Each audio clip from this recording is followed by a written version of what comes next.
Maybe you've heard it before. Can I ask? Can I ask a question? Yes. What was the fruit that Eva ate in the Garden of Eden? And maybe you've heard the following answer, but how do you ask such a basic question? A silly question. It's obvious that she ate an apple.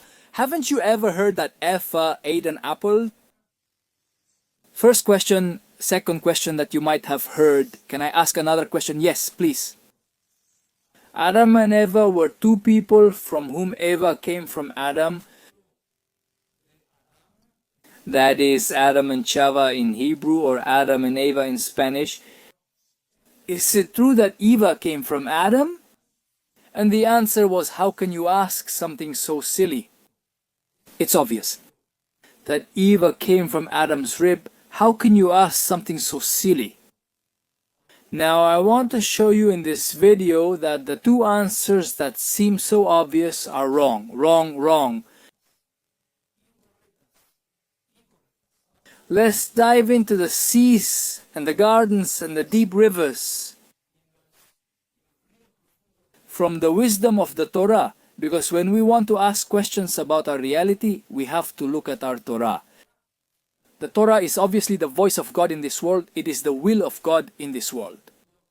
And here are the answers, because God gave the Torah to the Jewish people to be a light for the nations, and it is relevant for all the nations of the world.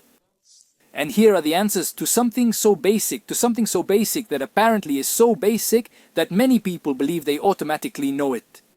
You have to know that in the Jewish sources, that's not written. Neither that Eve ate an apple, nor that Eve is something separate from Adam. On a basic level, that is, no, Adam came first and Eve came from Adam's rib.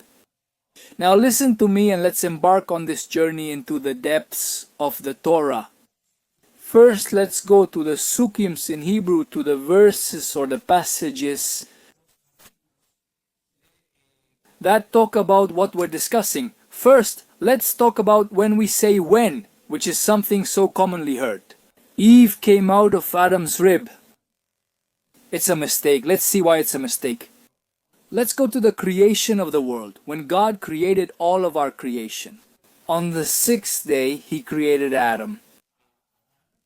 Let's go there. I read it in Hebrew and then I translate it freely into Spanish. It says like this.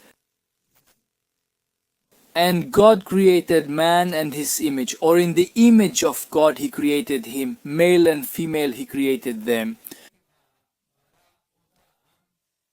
Let's translate. It says like this. And God created Adam in His image. In the image of God He created him.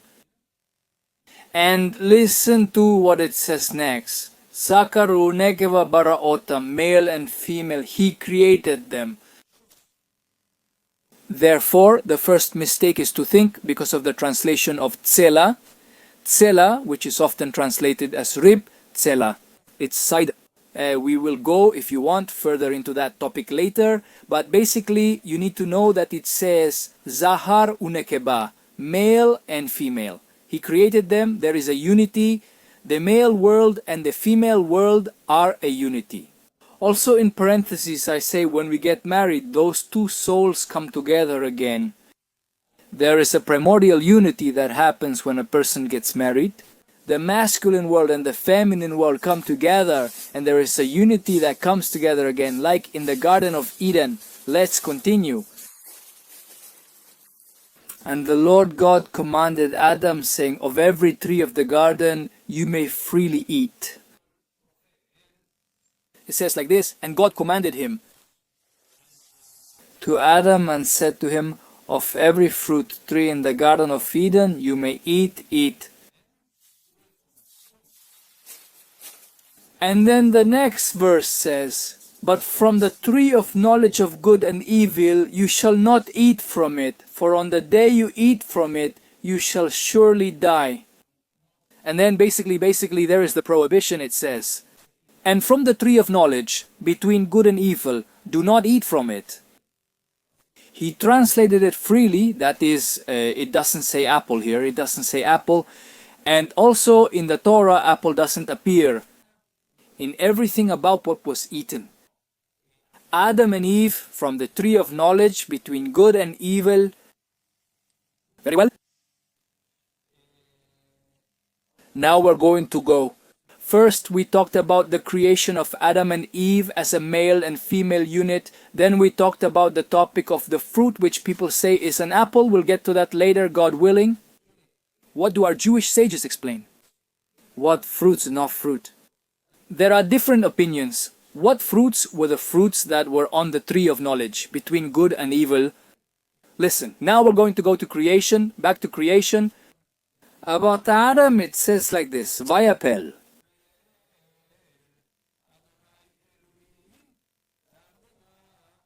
About Adam, Vayishan. It says like this, and the passage in a free form, and God basically put Adam to sleep again. Adam is both masculine and feminine. It's not a man from whom he later took the woman. The woman is masculine and feminine. It's important to emphasize he basically anesthetized him, put him to sleep, and Adam slept, masculine and feminine basically. And one of his ribs, which is translated as tsela, and he closed up the flesh in its place, which I will explain shortly. Its side rib, basically from his side, he took out a part.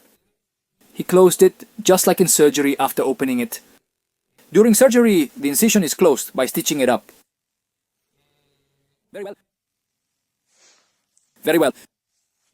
Therefore, we return again. The teva was taken out of Adam, but Eva was already in Adam. Do you understand Eva? The feminine part was in Adam. It didn't come after Adam. And look at this. How impressive. The holiness of what marriage is. Listen to this. It says like this. Therefore a man shall leave his father and his mother and be joined to his wife, and they shall become one flesh. Therefore, the person basically has to, when he arrives, obviously I bring it in a free form. When a certain person arrives, he has to leave his father's and mother's house, and he has to cling to his wife, and they will be one flesh. A unity. Basically, we see here how God hints to us, at least that's how I understand it. The holiness of marriage, that is, when a man and a woman get married, they basically return to that essence of the Garden of Eden. Let's continue.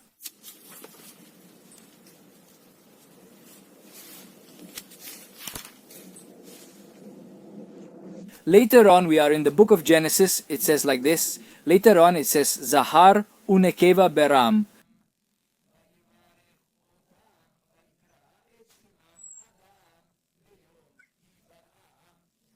It's impressive. It says like this, male and female.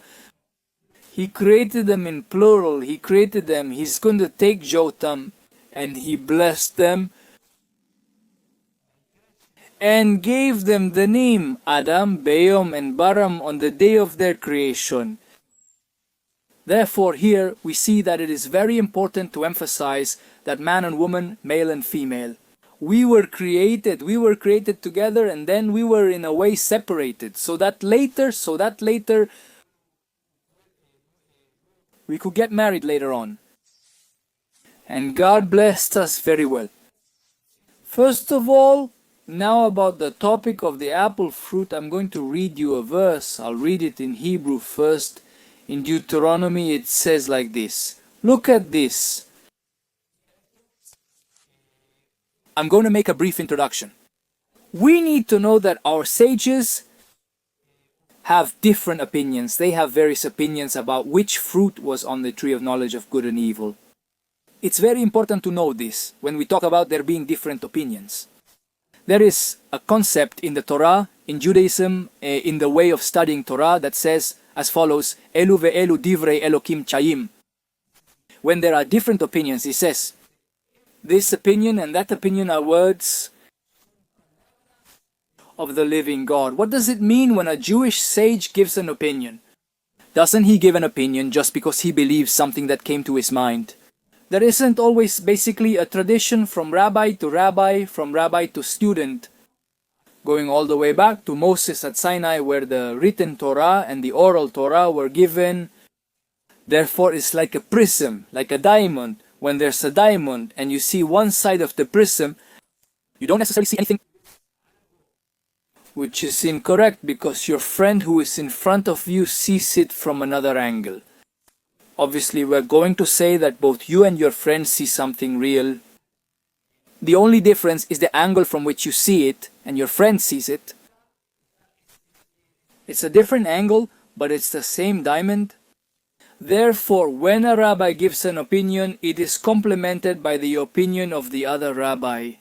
This is very important to know as a concept of how to study the Torah correctly, he says. This is how I read it in biblical Hebrew and then translate it into Spanish. We are in the book of Deuteronomy, and it says like this, chapter 8, verse 8, it says, Eretz.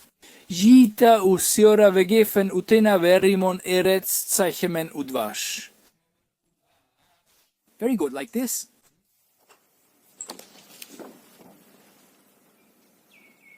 Shall we go with your permission? I'm going to read the previous verse, verse 7, and then I'll go back, and then I'll go back to 8. To give a more comprehensive view, it's described as follows.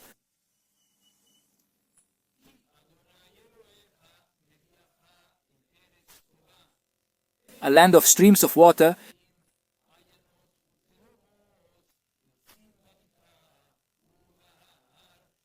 a land of wheat, barley, vine, fig, and pomegranate, a land of olive oil and honey. Thus says the Lord your God is bringing you to a good land, a land with streams of water that spring forth in valleys and mountains, a land of wheat, vines and figs and pomegranates, a rich land producing olive oil and honey.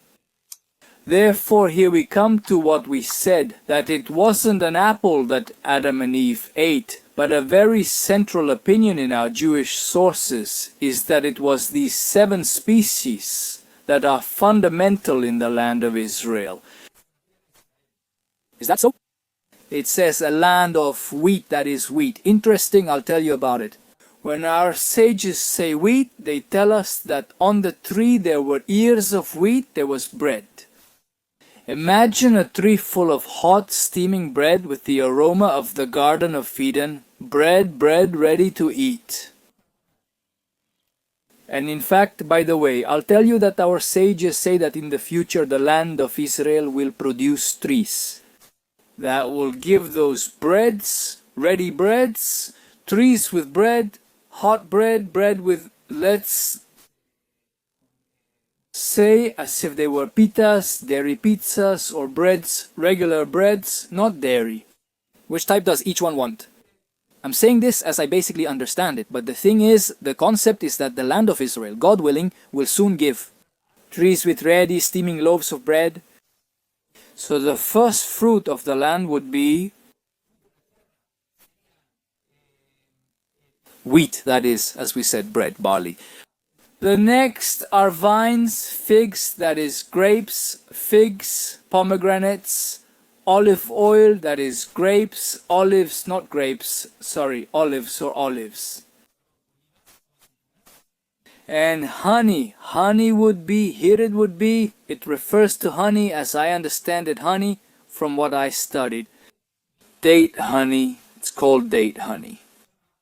In Israel, it's very common to buy silan. Silan is date honey. Obviously, bee honey is also bought, which is what is most commonly known. But in Israel, it's very common to buy silan, which is date honey, the honey that dates produce.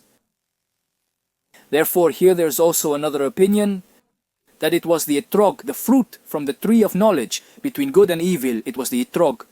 The etrog is one of the 4 species that we Jews bless. On the festival of Sukkot, on the festival of the booths, in the month of Tishrei, the Hebrew month of Tishrei, on the 15th of Tishrei, Sukkot is celebrated for 7 days. Very well, now what we're saying here is that many times, unfortunately, a lot of people hear things as if they're obvious. They ask questions, and the respondent's answer makes the asker feel bad, as if it were obvious. And here you need to know that if someone taught you Torah and said, why are you asking that? He ate an apple and Eve came out of Adam's rib. You have to put a question mark about where you are studying, because you are studying in a place that is not faithful to the laws of the Jewish Bible, which is the Bible that God gave to the Jewish people. Approximately 3 million people were at Mount Sinai, and we all heard the voice of God.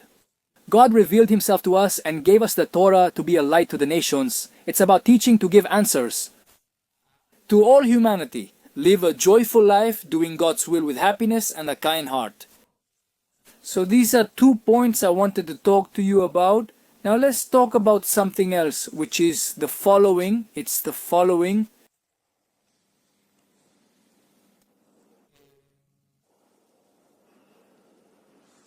It's the following. Listen carefully. Not long ago, we had a very special day.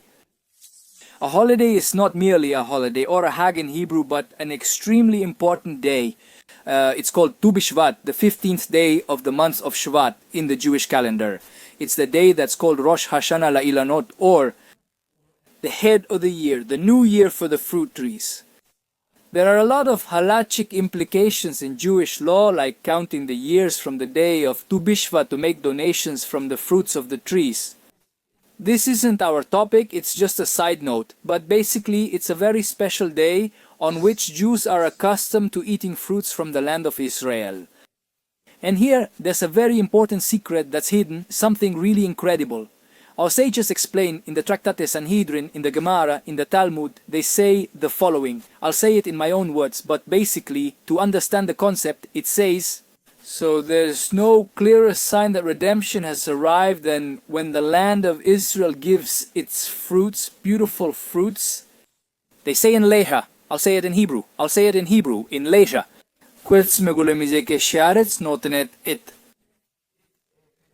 I said it a bit in my own words, but I think it's very close to the original. I mean, it doesn't have a signal, a clearer sign that the time of redemption has arrived, the Messianic era, the era of redemption, that when the land of Israel gives its fruits with Ein Toba, with Ein Yafa, it's basically, we would say, beautiful fruits. Now the question is, why? How can we say that the land of Israel produces beautiful, tasty and rich fruits? Is it a sure sign? A sure sign that redemption has arrived? How can we know why? Do you hear this? Impressive? It is written in our sources that for 2,000 years the people of Israel would be exiled, and in fact we were. 2,000 years of exile. From the horrible Holocaust in Germany and Europe, pogroms in Russia, the Inquisition all throughout Europe and in many places around the world. 2,000 years of persecution of the Jewish people, where the Jewish people basically couldn't say what we had to say. Why? Because we were busy surviving? And now the people, thank God, after we arrived in Israel, and we can speak freely.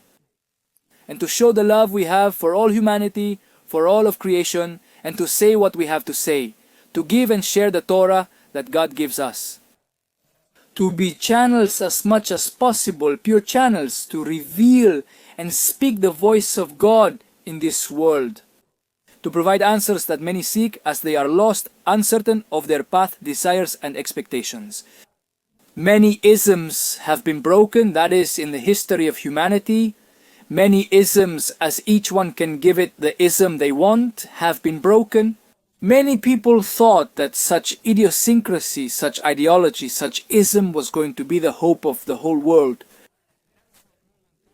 And unfortunately, or not, unfortunately it broke. Why?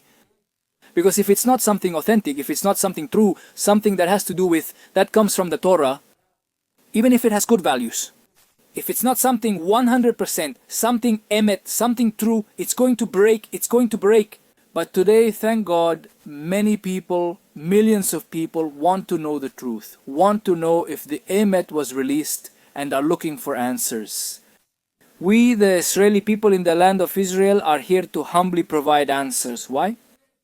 Because it's our role to be the bearers, the voice of God to the whole world from a place of humility, of responsibility, because God told us, It's written in the Torah. It says in Hebrew, then I'll translate it. And you shall be to me a kingdom of priests and a holy nation, says God to his people, the people of Israel. And you shall be for me a kingdom of priests and a holy nation, priests and a holy nation, priests and a holy nation. Unlike what is understood in other religions, it is a people who get married, form families, come to the state of Israel, live with holiness, love their neighbor, do tzedakah, which means charity, help their neighbor, help the whole world, create non-profit organizations, and fight for good. Today, we are experiencing a war that aims to end all future wars. Even though it sounds contradictory, the Israeli people are the people of good who fight against terrorists, very negative people. Darkness is a struggle between light and darkness, between good and evil. It's a struggle, a war, so that there will be no more wars. Therefore, that is the Ketushah. The holiness of the people of Israel is basically to live a life of holiness from this earthly world, from this material world. And that is the great secret that the people of Israel unite to give, to live a spiritual life in an earthly world. As I once heard from a wise man who said, everything I can do for you on a material level indicates what spiritual level I am at.